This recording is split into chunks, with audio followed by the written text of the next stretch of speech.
भारत माता की वंदे वंदे वंदे नमः पार्वती पतिये हर हर बाबूजी कल्याण सिंह बाबूजी कल्याण सिंह बाबूजी कल्याण सिंह सरदेव बाबूजी कल्याण सिंह जी की 5वीं पुण्यतिथि के अवसर पर आयोजित हिंदू गौरव दिवस कार्यक्रम में मंच पर उपस्थित उत्तर प्रदेश सरकार में मंत्रिमंडल के मेरे वरिष्ठ सहयोगी उप मुख्यमंत्री श्री ब्रजेश पाठक जी, मंत्रिमंडल के ही मेरे वरिष्ठ सहयोगी वित्त और संसदीय कार्य मंत्री श्री सुरेश कुमार खन्ना जी, कृषि और किसान कल्याण मंत्री श्री सूर्य प्रताप शाही जी, पशुधन मंत्री श्री धर्मपाल सिंह जी, प्रदेश सरकार में वरिष्ठ मंत्री श्री राकेश सचान जी, इस संपूर्ण कार्यक्रम के प्रेरक, आयोजक, बाबूजी कल्याण सिंह की विरासत को आगे बढ़ाने वाले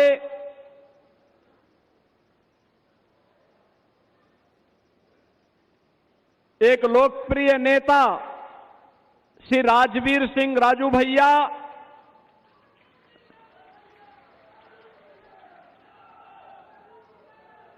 मंच पर उपस्थित माननीय सांसद स्वामी सच्चिदानंद हरि साक्षी जी महाराज, उत्तर प्रदेश सरकार में हमारे सभी मंत्रीगण, माननीय सांसदगण, माननीय विधायकगण, अन्य सम्मानित जनप्रतिनिधिगण और इस पूरे कार्यक्रम के संयोजक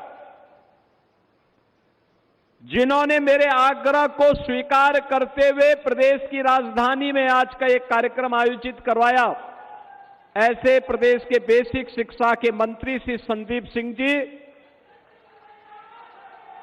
और उपस्थित सभी बाबूजी कल्याण सिंह जी के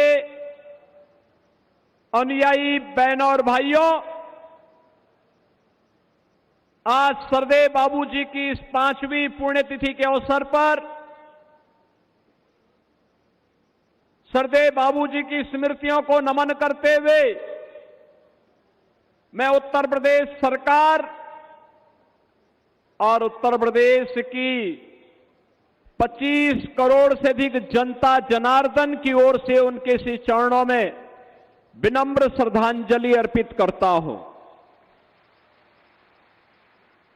आज का दिन हम सबके लिए हिंदू गौरव दिवस के रूप में सरदेव बाबूजी की स्मृतियों को एक प्रेरणा के रूप में अंगीकार करने का दिवस है। बहनों और भाइयों, मुझे एक लंबे समय तक सरदेव बाबूजी के साथ विभिन्न कार्यक्रमों में रहने का अवसर प्राप्त हुआ। बड़ा आदमी पद से बड़ा नहीं होता है, अपनी सोच से, अपने कर्मों से बड़ा होता है और महान होता है। एक सामान्य अतरौली के एक सामान्य किसान परिवार में जन्म लेने वाले, साधारण परिवार में जन्म लेते हैं,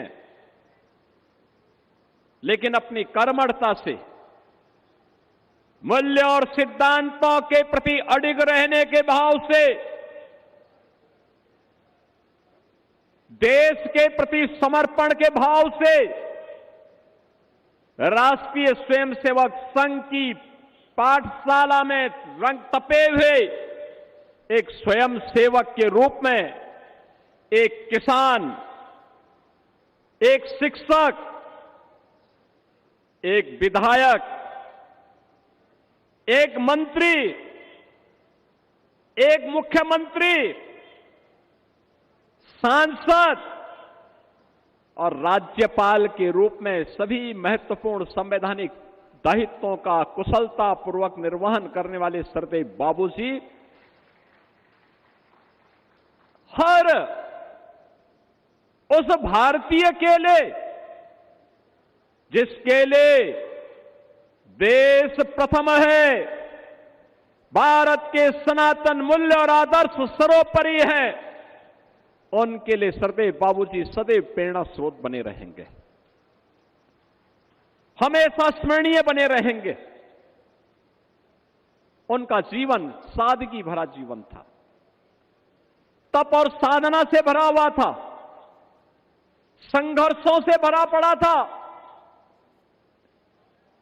अन्याय के खिलाफ लड़ने वाला था, अत्याचार का मुकाबला करने वाला था। और बाबूजी सदैव अपने सनातन मूल्यों की रक्षा करते हुए गांव के गरीबों के लिए, अन्नदाता किसानों के लिए, युवाओं के लिए और समाज के प्रत्येक तबके के लिए उन्होंने अपना पूरा जीवन समर्पित किया। बहनों और भाइयों, गलत काम बाबूजी से कोई कितना भी बड़ा क्यों ना हो, कितना भी दबाव बना दे, कभी भी उन पर कोई कभी किसी दबाव में आके काम करने वाले नहीं थे।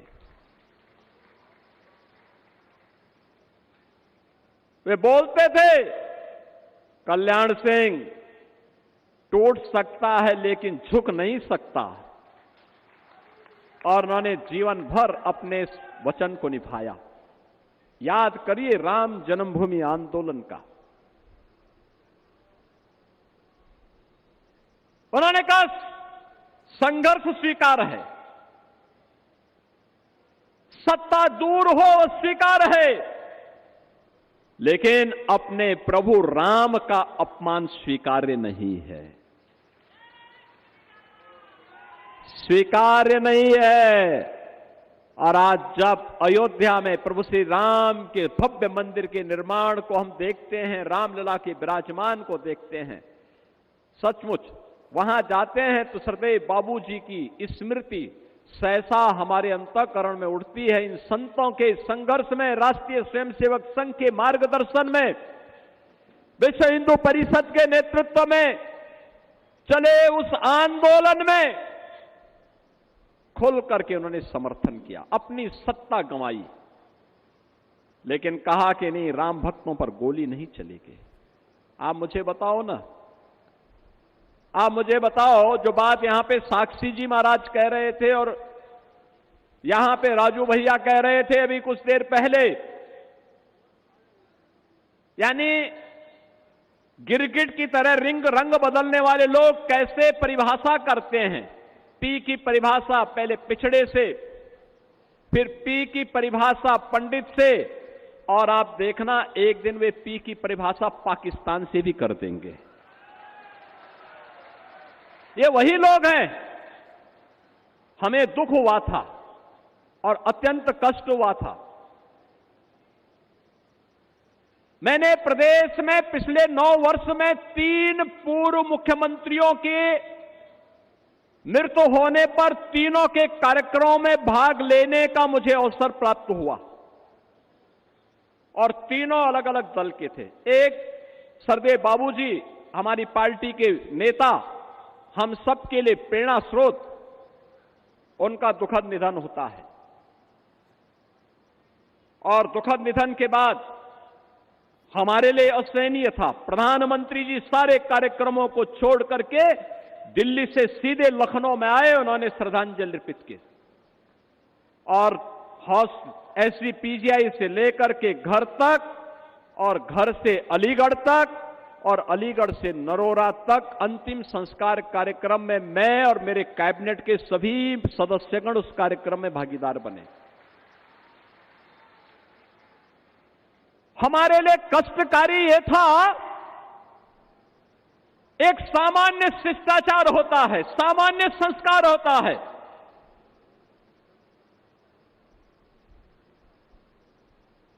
मायावती जी ने आकर के उस दायित्व का निर्वहन किया और बाबूजी को उन्होंने श्रद्धांजलि दी।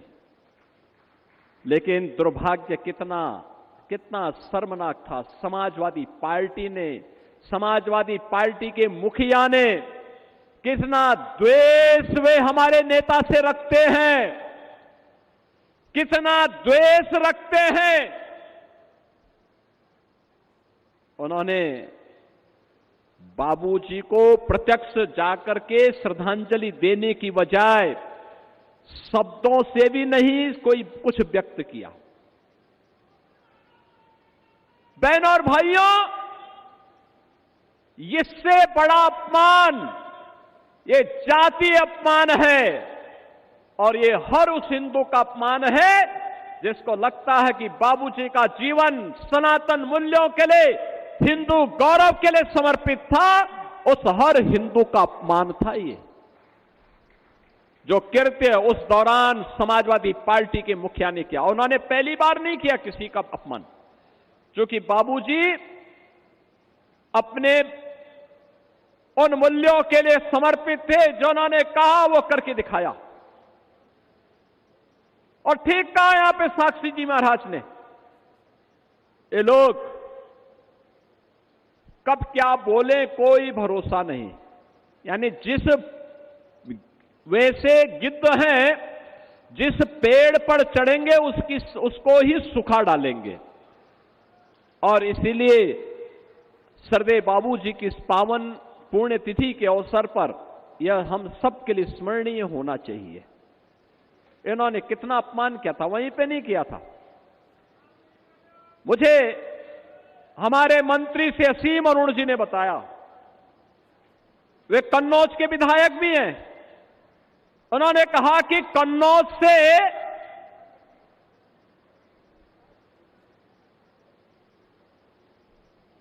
समाजवादी पार्टी का रिश्ता ये जगजाहिर रहा है,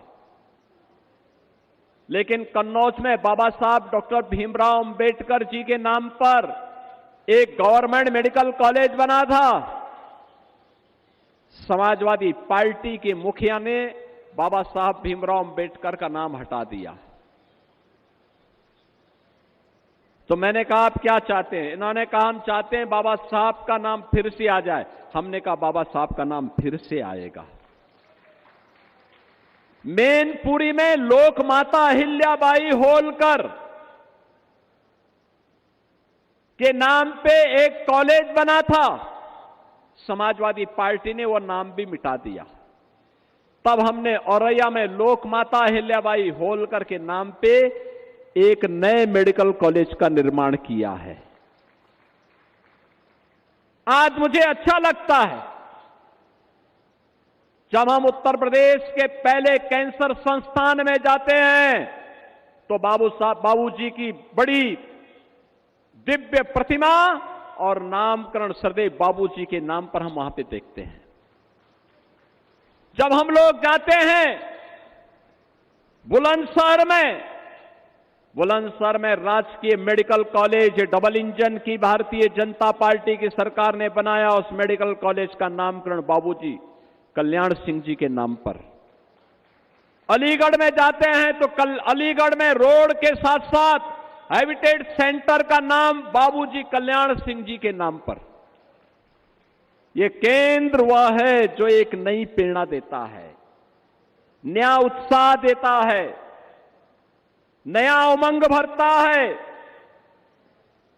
जिन्होंने हमें आगे बढ़ने के लिए प्रेरित किया, जिनकी प्रेरणा उत्तर प्रदेश में सुशासन की नींव की शुरुआत करती है, जिन्होंने यूपी के नौजवानों के सामने कहा था कि तुम्हारे सामने पहचान का संकट खड़ा किया है कांग्रेस और समाजवादी पार्टी ने, उन्होंने एक नकल अध्यादेश ला करके उस समय के युवाओं के लिए उस समय एक बेहतर माहौल दिया था।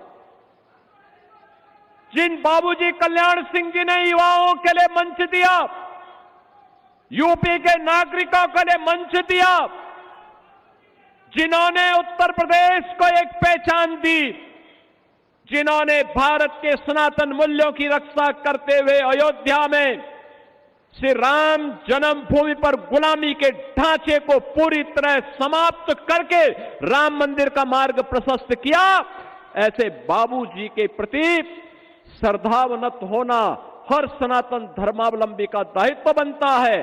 और इसलिए बहनों और भाइयों, उसी परंपरा का निर्वहन करने के लिए आज हम सब यहां पर उपस्थित हुए हैं। और मैं सचमुच धन्यवाद दूंगा श्री राजू भैया को भी और श्री संदीप सिंह जी को भी, जिन्होंने इस परंपरा को लगातार जीवित रखा है, लगातार आगे बढ़ाने का काम किया है। और मैं आपको इस बात के लिए आश्वस्त करता हूं, डबल इंजन की सरकार सरदेव बाबूजी के उन मूल्यों और आदर्शों पर चलते हुए उनके सपनों को साकार करने के लिए जिस भी हद तक होगी और जहां तक होगी उन कदमों को उठाने में किसी प्रकार का कोई संकोच नहीं करेगी। आपके सामने हम लोगों ने करके दिखाया है, आगे भी इन सपनों को साकार करने के लिए पूरी प्रतिबद्धता के साथ हम आगे बढ़ेंगे। इस विश्वास के साथ सरदेव बाबूजी की इस 5वीं पुण्यतिथि के अवसर पर मैं उत्तर प्रदेश सरकार और उत्तर प्रदेश की 25 करोड़ जनता जनार्दन की ओर से बाबूजी कल्याण सिंह जी की पावन पुण्यतिथि के अवसर पर उनकी स्मृतियों को नमन करता हूं, उन्हें विनम्र श्रद्धांजलि अर्पित करते हुए अपनी वाणी को देता हूं विराम। जय जय श्री राम, जय जय श्री राम। बहुत बहुत धन्यवाद माननीय मुख्यमंत्री महोदय। और अब मैं धन्यवाद ज्ञापन के लिए माननीय मंत्री श्री संदीप सिंह जी को आमंत्रित करता हूं, कृपया धन्यवाद ज्ञापन के लिए पधारें।